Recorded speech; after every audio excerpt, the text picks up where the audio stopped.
औलाद इस वास्ते मंगी जाती है तो दो मकसद ने। वो मकसद किहड़े ने वो तुहानूं दसां। पहला मकसद ये वे कि जदों बंदा वडेरा हो जाए, बजुर्ग हो जाए, बुढ़ा हो जाए, तो औलाद का हक बनता है कि वडेरे माँ बाप नूं सांभना, उन्हां दी खिदमत करना। हक बनता है कि नहीं बनता जी? बनता ना जी। पहला मकसद ये वे कि जो मेरी औलाद है, मेरे बच्चे ने, छोटे छोटे बच्चे ने, जो जवान होणगे असां वडेरियां हो जाने। साड़ी दाढ़ी भी चिट्टी हो चली है। ये चिट्टियां दाड़ियां वाले बाबे बैठे ने। है मुहम्मद बूटा साहब 4 पुत्र, अज उन्होंने 4 पुत्रां ने अब्बे दे साले सवाब वास्ते, दुआ वास्ते सारिਆਂ ਨੂੰ जमा किया है। उन्हें ये नहीं वेख्या भी साढ़े पैसे लगणगे, उन्हें ये नहीं वेख्या भी जनाब साड़ा खर्चा होगा ना। उन्हें आख्या पता नहीं कि दुआ कबूल हो जानी जी, पता नहीं कि दुआ, किस बुजुर्ग की, किस बाबे के अंदरों निकली दुआ कबूल हो जानी है, तो साढ़े वालिद साहब की बख्शिश हो जाए। और यकीनन उन्हें खिदमत भी की, उन्होंने ताबेदारी भी की। पहली वजह है वे कि जो माँ प्यो वडेरा हो जाए तो औलाद नूं चाहिए कि वालदैन की खिदमत करना, वालदैन की सेवा करना। और बरो की आ लियो वेखो दूसरी वजह की औलाद मंगण दी। दूसरी वजह यह वे कि जो असी दुनिया तो चले जाइए तो साढ़े पिछे कोई खत्म दवाण वाला भी होवे, साढ़े पिछे कोई दुआ मंगण वाला भी होवे। मैं बाबा जी अलहमदुलिल्लाह पाकिस्तान के कोने कोने ते गए हाँ। मैं एक चीज़ वेखी है, जिन्हां दा पिछे कोई नहीं ना हुंदा, जिन्हां असीं ओतर नखतर कहने हैं, तो उन्हां दा खत्म दवाण वाला भी पिछे कोई नहीं हुंदा। ज़मीनां सांभण वाले सारे हुंदे ने, ए मरला मैनू दे छड़ो, ए बीघा मैनू दे छड़ो, ए किला साडा है, लेकिन खत्म दवाण वाला पिछे साले सवाब करन वाला कोई नहीं। पुत्तर होण ना बाबा जी पिछे, वो भावें नक वास्ते करन ते भावें इज्जत वास्ते करन, उन्होंने करना पैंदा है। लोग आंदे ने यार तुहाडा बाप सी, लोग आंदे ने यार तुहाडा चाचा सी, लोग आंदे ने यार तुसीं पुत्तर हो, उहदी कमाई खाधी जे। इस वास्ते ओ औलाद ठीक ते फरमा बरदार है जिहड़ा वालदैन जिंदा होण ते फिर भी दुआ करन, ते जे वालदैन कबरां च टुर जाण ते फिर भी की करन, बोलो की करन, दुआ करन। लो जी जिहड़ी मैं कुरान पाक दी बाबा जी आयत पढ़ी उहदा तर्जमा सुनो तो फिर गल अगे लैके चलीए। कुरान की कह रहा है, इधर तवज्जो करियो, पूरी दुनिया भी वेंदी है प्रोग्राम। किबला अल्लाह दा कुरान जिहड़ा वो हक भी है ते सच भी है, हक भी है ते सच भी। बरो की आलो तवज्जो करियो। कुरान कहता है कुर रब्बी रहमहुमा कमा रब्बा यानी सगीरा।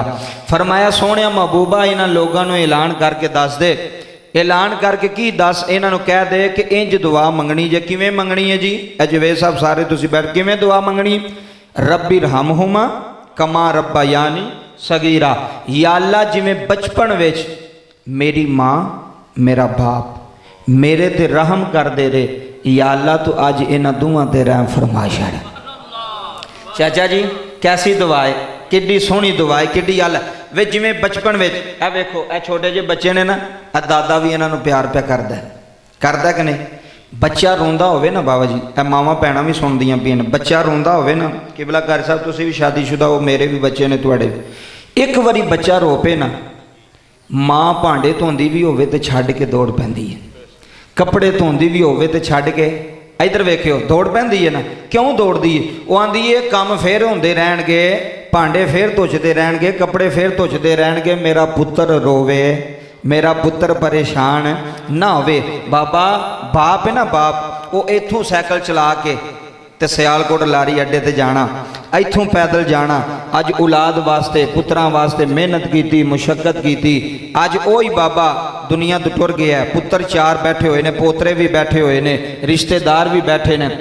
मैनू ईमानदारी ना दसो बाबा जी, अज उस बाबे की रूह भी खुश होनी है जिदे पिछे गुलदस्ते पेश होने ने दुआवां दे, ये साले सबाब दे, खत्म पढ़िया जाना है, नात खानी होनी है, वाजो नसीहत होनी है, वो बाप भी खुश होना। वो पुत्रो मेरे हो, अज मेरे नां दी महफल सजाई जे, अज मेरे नां दा खत्म दिलाया जे, पता नहीं कि दुआ लग जानी है, कि आमीन कबूल हो जानी है। एदा ही नक्शा रूमी है कश्मीर मियाँ मोहम्मद बख्श रहमतुल्लाह अलैह।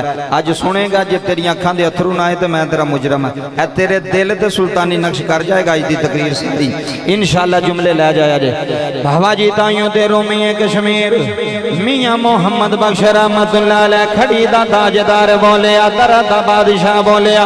मियाँ साहब ने कलम उठाई है, आ फरमांदे ने सदा ना बागे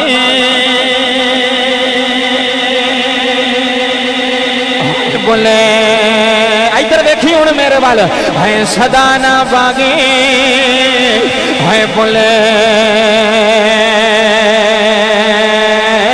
फुल बोले होए बरोखी विच बैण वाले पुत्र भी बैठे हुए ने रिश्तेदार भी बैठे हुए ने तलकदार भी बैठे हुए ने अपने भी आए ने मुहल्लेदार भी आए ने अज बाप के 10वें दी महफिल सजाई हुई है सदा ना बागे है बोले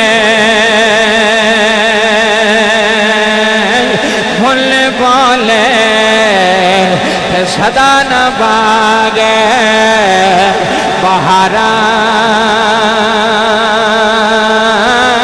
है सदा न